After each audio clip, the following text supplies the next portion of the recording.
मित्रांनो, मन धागा धागा जोडते नवा या मालिकेच्या आजच्या भागामध्ये सुखदाने आता सुधाला आनंदीबद्दल प्रश्न विचारलेला असतो।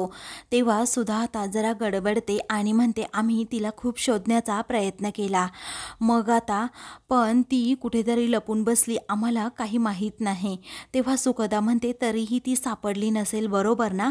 मग आता सुधा जरा घाबरतेच, कारण आता तिला समजतं हिला काही माहीत तर झालं नसेल ना, आनंदी हीच कल्याणी आहे म्हणून। सुधा म्हणते, आता त्या गोष्टी उगाळून पुन्हा काय उपयोग आहे? तेव्हा सुखदा म्हणते, मला तर कळतच नाही काय करावं, कारण जर मी आनंदीचा शोध घ्यायला लागले आणि मला जर आनंदी सापडली तर मग काय करायचं? तेव्हा सुधाला प्रचंड धक्काच बसतो। त्यावेळी ती म्हणते की सुखदा, अगं आपलं ठरलंय ना की मागच्या गोष्टी मागेच सोडून द्यायच्या म्हणून। तेव्हा सुखदा जरा आवाज चढवूनच म्हणते, कसं सोडून द्यायचं मावशी, तूच सांग ना मला। अगं मावशी, तू तरी मला आनंदीबद्दल सांगायचं होतंस ना, का नाही सांगितलंस? तेव्हा आता तिचा चढलेला तो आवाज पाहून इकडे सुधाला जरा धक्काच बसतो। तेव्हा सुधा विचारते, काय ग, काय झाले काय तुला? आणि मी तुला आनंदीबद्दल काय सांगणार? मग आता सुखदा म्हणते की आनंदीबद्दल तू हे सांगायचं होतंस ती की का निघून गेली, आणि ती असं काय कारण होतं जेणेकरून घरातील सर्वांनी तिचा फ्रेममध्ये एक सुद्धा फोटो ठेवला नाहीये, तुम्हाला ती नको का होती? त्यावेळी सुधा आता जरा घाबरतच म्हणते, मला का नको असेल? मी असं काहीही केलेलं नाहीये। सुखदा म्हणते, मग तिला तुम्ही का नको असाल? काहीतरी कारणं असतीलच ना, ती मला का नाही सांगितली तुम्ही? तेव्हा आता सुधा म्हणते, तू मागचं सगळं काही सोडून दे, आपलं ठरलंय ना मागच्या काहीच गोष्टी बाहेर काढायच्या नाहीत म्हणून, उगाळून काढायच्या नाहीत म्हणून। मग तू आज सार्थकवर फोकस कर ना, आता तुमच्या दोघांचं लग्न आहे ना येत्या 8 दिवसामध्ये, मग तू त्या गोष्टींवर लक्ष केंद्रित कर, असं म्हणून ती आता डोक्यालाच हात लावते। त्याचवेळी आता सुधाला अचानक चक्कर येऊ लागते। तेव्हा सुखदाच्या लक्षात येतं की आपणच हायपर झालो आहोत, म्हणून ती जरा शांत होते आणि म्हणते, मावशी मावशी रिलॅक्स हो, तू गोळी घेतलीस ना बीपीची की देऊ? तेव्हा सुधा म्हणते, हो मी गोळी घेतलीये, जरा हा चहा पिऊन घे आणि आराम कर, असं म्हणून सुखदा आता तेथून जाते। तेव्हा सुधाला आता खूप टेन्शन येतं, तिला आता पुन्हा चक्कर येऊ लागते, कारण सुखदाने एवढा प्रश्नांचा भाडीमार केल्यानंतर काय उत्तर द्यावं तिलाही कळत नाही। इकडे आदर्श हा फोनवर बोलत असतो की तुम्हाला काहीही झालेलं नाहीये, तुम्हाला फक्त हसण्याची गरज आहे आणि तुमचे रिपोर्ट अगदी नॉर्मल आहे, तरीही तुम्हाला एकदा मला ते रिपोर्ट दाखवायचे असतील, शंका काढायची असेल तर या तुम्ही माझ्या हॉस्पिटलमध्ये, असं म्हणून तो आता फोन ठेवतो। तेवढ्यातच सुखदा तेथे जाते आणि काही प्रॉब्लेम आहे का असं विचारते। तेव्हा तो म्हणतो, नाही ग, हा पेशंट आहे ना खूपच अजब आहे, कारण तुला माहीत नसेल परंतु या पेशंटला ॲक्च्युली काहीच आजार नाही। कसं असताना जगात प्रत्येक गोष्टीवर उपचार आहेत, प्रत्येक रोगांवर निदानसुद्धा करता येतं, परंतु शंकेवर कोणतंही निदान करता येत नाही। सुखदा आता हसते आणि विचारते, काय रे, तुझे आजचे दिवसभराचे कोणते कोणते प्लॅन आहेत मला सांग ना। त्यावेळी आदर्श म्हणतो, तसा कोणताही खास प्लॅन नाहीये, पण तू असं का विचारतीये? तेव्हा तुला काही शंका आहेत का असा आदर्श विचारतो। तेव्हा सुखदा म्हणते, मी काही शंका वगैरे करत बसत नाही, मला उलट काही गोष्टी कन्फर्म आहेत। तेव्हा कोणत्या गोष्टी असा आदर्श विचारतो। तेव्हा ती म्हणते की नाही, मी गंमत करत होते। आदर्श आता म्हणतो की मला तुझ्याबरोबर थोडं बोलायचंय। तेव्हा काय बोलायचंय असं आता सुखदा विचारते। मग आता काल झालं त्याबद्दल का असं ती पुन्हा विचारते। तेव्हा तो म्हणतो, त्याबद्दल नाही, परंतु एक गोष्ट लक्षात ठेव, काहीही होऊ दे परंतु कुणालाही काहीही न सांगताना तू कधीच असं निघून जाऊ नकोस कुठे। त्यावेळी आता ती म्हणते, ठीक आहे, मी कुठेही कधीही निघून जाणार नाही कुणाला काहीही न सांगितल्याशिवाय। त्यावेळी गुड गर्ल असं आता तो म्हणतो। मग पुढे आता सुखदा म्हणते, कसं आहे ना, अरे चूक केल्याची फिलिंग्स अशी आतमध्ये राहिली ना, मग असं चुकल्यासारखंच वाटतं। तुझ्या मनात एखादी चूक केल्याची फिलिंग्स आहे का असं ती जरा स्पष्टपणेच त्याला विचारते। तेव्हा आता आदर्शला जरा धक्काच बसतो। तेव्हा तो विचारतो, म्हणजे? मग आता सुखदा म्हणते, आपल्याकडून एखादी चूक झाली आणि ती आपण कुणासमोर व्यक्त नाही केली, ती अशीच आपल्या मनात राहील, मनात नेहमी सलत राहते, आपल्याला आठवते, मी कशी काल चूकच केली होती, मी आपल्या माणसांना न सांगता कुठेही अशी निघून गेले होते, तेव्हा मी विचारतीये तुला, आणि मी माझी चूक जेव्हा मान्य केली ना तेव्हाच मला जरा बरं वाटलं, त्याच अर्थाने मी विचारतीये, असं काही आहे का? की तुझ्याकडनं एखादी चूक झाली, तू ती मला सांगितली नाहीयेस. आता असं काही असेल ना तर सांगून टाक, तू मोकळा हो. तेव्हा आदर्श जरा गडबडतो आणि म्हणतो, हो आहेत काही अशा गोष्टी आणि असतात ना कुणाच्या मनात. मग आता तुझ्या मनात काय आहे ते सांग ना मला. हा आदर्श आता काहीच बोलत नाही. मग आता सुखदा पुन्हा विचारते, तुझ्या बायकोबद्दल सुद्धा नाही आहे का? हा तो म्हणतो, नाही का, माझ्या बायकोबद्दल सुद्धा नाही आहे काही. मग आता सुखदा विचारते, आनंदीबद्दल काही आहे का? पुढे आता सुखदा म्हणते, ऐक ना, अरे तुझ्या मनात असं काही असेल, चुकून सांगितल्या नसेल मला काही गोष्टी, किंवा चुकून तुझ्याकडून आठवणीतून तुझ्या राहून गेल्या असतील, तर मला तसं सांग काहीतरी. कारण ब्रो, तू माझा ह्या घरातील चांगला बेस्ट फ्रेंड आहेस, त्यामुळे मी आत्ताच विचारते तुला, काही जर असेल तर तसं सांगून टाक मला. तेव्हा आदर्श अगदीच इमोशनल होतो आणि म्हणतो, तसंच काही नाहीये. मग आता ती म्हणते, खरंच तसं नाहीये का काही? खरंच ना, मी पुन्हा विचारतीये हा. मग आता आदर्श म्हणतो, नाही ग सुखी, काहीच नाहीये. त्यानंतर आता आदर्श हा तेथून जातो. तर सुखदाला, आदर्श ब्रो सुद्धा माझ्याबरोबर अजिबात खरं बोलत नाहीये, तो पूर्णपणे खोटं बोलतोय. ही वेळानंतर आता आनंदी ही नाश्ता करण्यासाठी बसलेली असते. तेवढ्यातच सार्थक देखील तेथे येतो. मग आता तो सुखदा शेजारी बसणार असतो, तेव्हा सुखदा पटकन आता त्याच्या खुर्चीवर बसते आणि त्याला बरोबर आनंदी शेजारी बसायला सांगते. मग आता ते दोघेही जरा अनकम्फर्टेबल असतात, परंतु सार्थकला नंतर त्याचं काही वाटत नाही. तो आता नाश्ता करू लागतो. तर सुखदा आता वेगळीच वागू लागते. तिच्या बोलण्यातील रोख हा आता सार्थकला जरा खटकत असतो, कारण ती आता आनंदीचं नाव पहिल्यांदाच डायनिंग टेबलवर घेत असते. कारण ती म्हणत असते की, मला सांग, आता मी राजाध्यक्षांची सून होणार आहे म्हटल्यावर सर्व रिस्पॉन्सिबिलिटी या मला नीट पार पाडायच्याच आहेत आणि पाडाव्या लागतील. नाहीतर पहिली राजाध्यक्षांची सून होती कोण? आनंदी. ती काही बरं वागत नव्हती ना रे सार्थक सर्वांबरोबर. आणि मला असं समजतंय, सर्वजण सांगतायत की काय ती एवढी बरे वागत नव्हती कुणाबरोबर, आणि तिच्या ज्या रिस्पॉन्सिबिलिटीज होत्यात ना त्यासुद्धा ती अजिबात पार पाडत नव्हती, असं आनंदीबद्दल ती निगेटिव्ह बोलू लागते. तेव्हा सार्थकला राग येतो. मग आता तो हळूच आनंदीकडे पाहतो. आनंदीला आता खूपच वाईट वाटतं आणि तिला समजतं नक्की काहीतरी गडबड आहे. पुढे आता सुखदा म्हणते, मला काही लोकांनी सांगितलंय की आनंदी एकदम वेंधळी होती आणि धांदरट होती. सुधा मावशी बरोबर सुद्धा तिचं अजिबात पटत नव्हतं, म्हणूनच ती गेल्यानंतर अजिबात सुधा मावशीला वाईट वाटलं नाही आणि तिच्या चेहऱ्यावर मी तसं दुःखसुद्धा आत्तापर्यंत तरी पाहिलं नाही. तेव्हा आता आनंदीबद्दल खूप वेडवाकडं सुखदा बोलत असते. तेव्हा सार्थक म्हणतो, सुखदा म्हणते, अरे असंच आहे, तुला माहीत आहे का, कारण सर्वजण तिच्याबद्दल निगेटिव्हच बोलतायत. तेव्हा आनंदीला आता धक्का बसतो, कारण सुखदा एक एक असे खुलासे करत असते जेणेकरून आनंदीच्या चेहऱ्यावरचा आता रंग उडायला लागतो आणि सार्थकच्या देखील. आणि आता हीच रिॲक्शन त्या दोघांची तिला पाहायची असते. पुढे आता सुखदा म्हणते, मला ना त्या आनंदीचं वागणंच अजिबात आवडलेलं नाही. अजून एक सांगू का सार्थक, मी एक गोष्ट ऑब्झर्व केली आहे. अरे अख्ख्या घरात तू एकच आहे की तुझं तिच्यावर प्रेम होतं, की बाकी कुणीच तिला मिस करत नाहीये. आणि मी असं ऐकलंय की ती फार बरी वागली नाहीच कुणाशी, तिने फार जीव कुणावर लावलाच नाही. तेव्हा सार्थकला आता अजूनच राग येऊ लागतो. सुखदाही आनंदीकडे पाहून म्हणते की ती कुणाशी चांगलं वागतच नव्हती, कुणी मिसच करत नाही तिला. आता घरामध्ये सार्थक सोडून कुणीच तिला अजिबात मिस करत नाही, तिची आठवण सुद्धा काढत नाही. आता तूच बघ ना सार्थक आणि कल्याणी ताई, अगं एवढी मोठी फॅमिली ऑल आहे यांच्या अख्ख्या फॅमिलीची, त्यामध्ये आनंदीचा फोटो आहे का?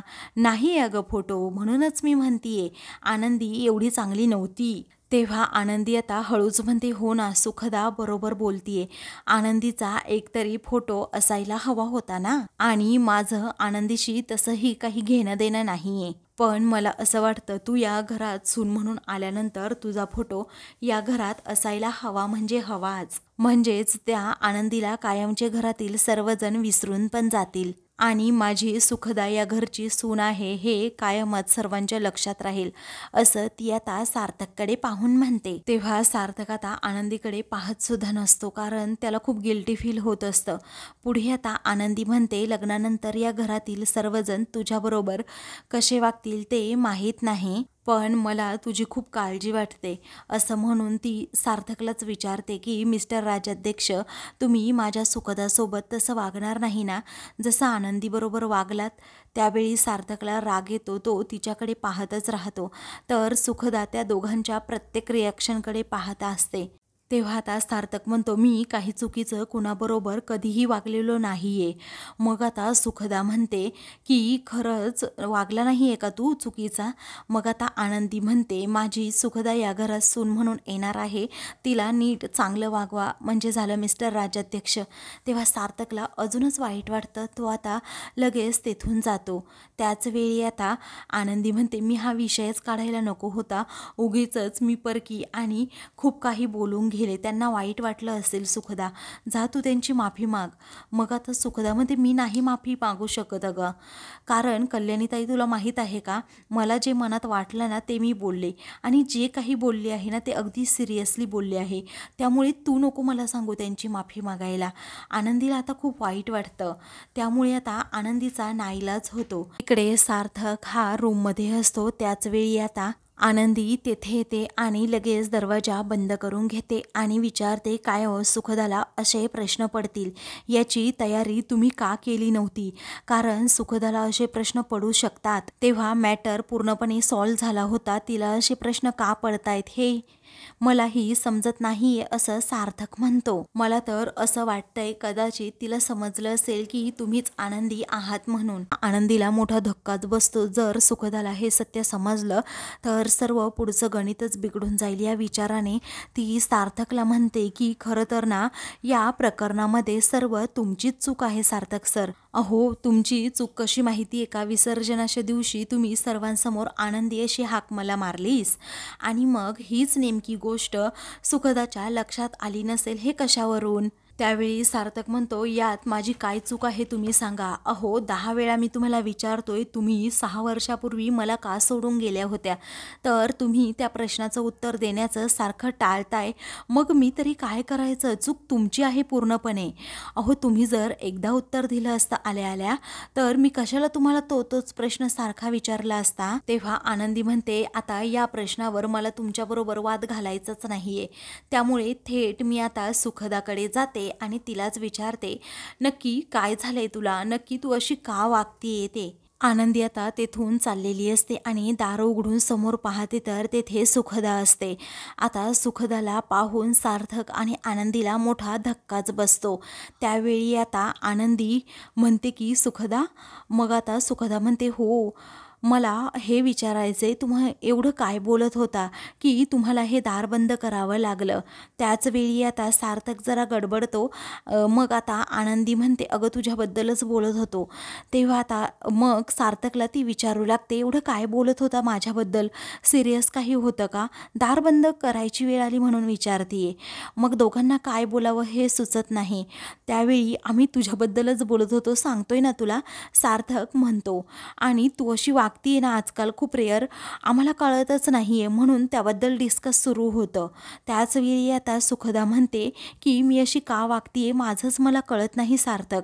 पण कसं आहे ना, मी अशी वागतीये त्या पाठीमागे खूप मोठं कारण असेलही एखाद्या वेळी, पण मी यातून तुम्हाला नक्कीच बाहेर काढेन. तेव्हा नक्की काय झालंय सुखदा? आनंदी विचारते. पुढे आता सुखदा म्हणते, माझ्यामुळे तुम्हाला उगीच डिस्टर्ब झाला आणि माझ्यामुळेच तुम्हाला पॉईंट मिळाला हे सगळं डिस्कस करण्यासाठी, अगदी दार लावून, असं म्हणून ती आता तेथून जाते आणि जाता जाता कंटिन्यू असं म्हणते. सार्थक आनंदी एकमेकांकडे पाहतच राहतात. तर सुखदा आता दार लावून घेते. मग आता इकडे सुखदा ही तिच्या रूममध्ये असते, झोपण्याची तयारी करते आणि टेडी समोर पकडते. म्हणते की पाहिलं ना, असं म्हणून ती खूप इमोशनल होते, सार्थकच्या आठवणीत असते, कारण तिने सार्थकवर खरं प्रेम केलेलं असतं. पुढे आता ती टेडीला म्हणते, पाहिलं ना, माझ्यासमोर ते दोघे नवरा बायको आहेत तरी माझ्याबरोबर किती खोटं बोलतायत. मला तर कळतच नाही आहे त्यांचं बोलणं, त्यांचं हे वागणं. एवढे दिवस सत्य माझ्यासमोर होतं तरीही मला ते दिसलं नाही. कारण माझा सार्थक आणि त्याचबरोबर कल्याणी ताईवर असणारा आंधळा विश्वास आणि त्याच आंधळ्या विश्वासामुळे मी एवढी भाबडी आहे ते माझं मलाच समजलं नाही. आणि त्यांनाही असं वाटत असेल की या सुखदाला कधीही आयुष्यात काही समजणार नाही, कारण मी भाबडी आहे ना म्हणून. पण मला काही गोष्टी खूप चांगल्या प्रकारे समजतायत, हे त्यांना कसं कळत नाही. ती आता खूप रडत असते आणि म्हणते, स्वप्नात देखील विचार केला नव्हता की माझ्या 2 जवळच्या व्यक्ती माझ्याबरोबर एवढ्या खोटं वागतील, एवढा विश्वासघात करतील माझा. ती आता प्रचंड इमोशनल झालेली असते आणि खूप रडत असते. काय करावं हे देखील तिला सुचत नाही. आता आनंदी आणि सार्थकने खूप मोठा विश्वासघात असा सुखदाचा केलेला असतो. ती आता पुढे रडतच म्हणत असते की माझ्या आयुष्यातील खूप 2 महत्त्वाच्या व्यक्ती, माझा होणारा नवरा सार्थक आणि माझी मैत्रीण कल्याणी ताई, हे दोघेही नवरा बायको आहेत हे सत्य मला आत्ताशी समजलंय. आनंदीने म्हणजे कल्याणी ताईने तर त्या माझ्यापासून लपवलं असेल याचाच विचार मी आता करतीये. ती खूप रडत रडत म्हणते की मला खूप त्रास होतोय या गोष्टीचा आणि मला प्रचंड रागसुद्धा येतोय. मी एवढ्या हिंट्स देते तरीही त्या दोघांना समजत नाही का मला सत्य समजलंय म्हणून. अजूनही त्या दोघांचं नाटक आपलं सुरूच आहे. पण आता यापुढे मी अजिबात गप्प बसणार नाहीये. त्या दोघांना सत्य आहे ना त्यांच्याकडून मी वधवून घेणारच, ते पण त्या दोघांच्या तोंडून. तेव्हा ती आता एक प्लॅन करत असते. मग आता तो प्लॅन करता करता ती मध्येच थांबते आणि त्या टेडीला जवळ घेते. तर दुसरीकडे आनंदी आणि सार्थक बाहेर गार्डनमध्ये असतात. तेव्हा आता आनंदी म्हणते, मी काय करते, मी आता हे घर सोडून जाते निघून. तुम्ही मला मदत कराल का प्लीज? कारण सुखदाला डाऊट यायला नको. ऑलरेडी तिला डाऊट आलाच आहे थोडा की मीच आनंदी आहे म्हणून. मग आता तेवढ्यातच सुखदा तेथे येते आणि कळलंय मला असं मोठ्यानेच म्हणते. आता सुखदा तेथे आल्यामुळे तिने बोलणं ऐकले की काय या विचाराने आनंदी आणि सार्थकच्या पायाखालची जमीनच सरकते. दोघेही एकमेकांकडे धक्क्यानेच पाहतात आणि मग सुखदाकडे. तेव्हा सार्थक आता जरा घाबरतच विचारतो, काय कळलंय तुला? मग आता ती म्हणते, काही नाही, आजकाल तुमच्या दोघांचा पत्ताच लागत नाही. मगाशी सुद्धा त्या रूममध्ये आणि आत्तासुद्धा इथे गार्डनमध्ये मी अख्ख्या घरभर तुम्हा दोघांना शोधतीये आणि तुम्ही इथे गार्डनमध्ये. तेव्हा सार्थक म्हणतो, काही नाही, आम्ही असंच आपलं बोलत होतो. तेव्हा ती त्या दोघांनाही आता कुल्फी देते. मग आता कल्याणी म्हणते, तुला कुल्फी मग? तेव्हा ती म्हणते की मी खाल्ली आहे. तर आता सुखदा पुन्हा म्हणते, अरे कुल्फी खाऊन घ्या, नाही तर ती मेल्ट होऊन जाईल. तेव्हा ठीक आहे असं आनंदी सार्थक म्हणतात आणि कुल्फी खाऊ लागतात. पण दोघांचंही लक्ष एकमेकांकडे नसतं. मग आता सुखदा पुन्हा विचारते, कुल्फी कशी आहे? तेव्हा आनंदी म्हणते, छान आहे. मग आता ती सार्थककडे पाहते. तेव्हा सार्थकला ती विचारते, अरे कशी आहे सांग ना. मग आता तो म्हणतो, छान आहे, छान आहे, असं जरा गडबडत असतो. म्हणतो, मग सुखदा विचारते, अरे कधी सांगणार मग मला कुल्फी छान आहे ते? तेव्हा ती प्रत्येक गोष्टीवर आक्षेप घेत असते, त्यामुळे सार्थकला ते आवडत नसतं. त्यानंतर सुखदा विचारते, लग्नासाठी जे शालू डिझाईन केले होते ना, ते तू बनवायला दिले आहेत ना रे सार्थक? मग आता तो म्हणतो, हो कधीच दिलेत मी. त्यावेळी तुझ्यासाठी तर हे खूप इझी आहे बाबा, कारण तुझी एवढी मोठी साड्यांची फॅक्टरी आहे, एवढा मोठा बिझनेस आहे म्हटल्यानंतर. पण मला एक प्रश्न पडलाय सार्थक, तुझ्या पहिल्या लग्नामध्ये आनंदीसाठी सुद्धा तू असाच शालू डिझाईन केला होता काय रे? सांग ना प्लीज. तेव्हा सार्थक आता आनंदीकडे पाहतच राहतो. तर आनंदीला मोठा धक्काच बसतो. तेव्हा सार्थक आता म्हणतो, नाही मी नव्हता डिझाईन केला. तेव्हा सुखदा विचारते, का बरं?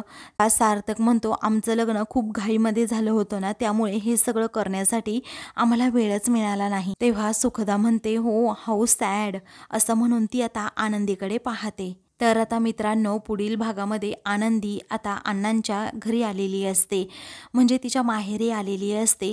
त्याचवेळी आता ती रडत असते. अण्णा आणि मालती दोघेही विचारतात, काय झालं? मग आता ती रडतच म्हणते, आजवर मी खूप कठीण प्रसंगांना सामोरी गेली आहे, म्हणजे आता काय करावं ना तेच मला माझं कळत नाही आहे. तेव्हा काय झालं असं? मालती विचारते.